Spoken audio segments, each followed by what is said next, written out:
আসসালামু আলাইকুম ষষ্ঠ শ্রেণীর শিক্ষার্থী বন্ধুরা, আশা করি তোমরা সবাই ভালো আছো। তোমাদের সর্বশেষ কাজটি শেয়ার করছি। তোমরা যারা টিচিং রুম এখনও সাবস্ক্রাইব করো নাই, তোমাদের কিন্তু সাবস্ক্রাইব করতে হবে, না করলে কিন্তু আমি কষ্ট পাবো।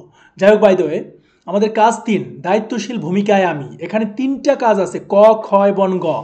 কতে বলেছে আত্মপ্রতিফলন, খতে দল গঠন ও আলোচনা, আর গতে প্রতিবেদন লেখা।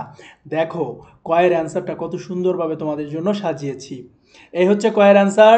তারপরে খয়ের অ্যান্সারটা দেখো সুন্দরভাবে, এভাবে স্ক্রিনশট নিতে পারো অথবা ভিডিওটা পজ করে তুমি লিখতে পারবে। এটা হচ্ছে খয়ের অ্যান্সার।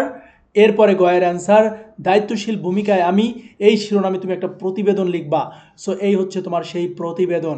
তুমি সুন্দরভাবে এভাবে লিখে তারপরে কি করতে হবে, তোমার স্কুলের শিক্ষকদের কাছে জমা দিতে হবে। যাই হোক, এই নিয়ে তোমাদের সকল কাজ শেষ হয়ে গেল। আশা করি তোমরা সবাই বুঝতে পারছো, না বুঝলে আবার কমেন্টে জানাবা।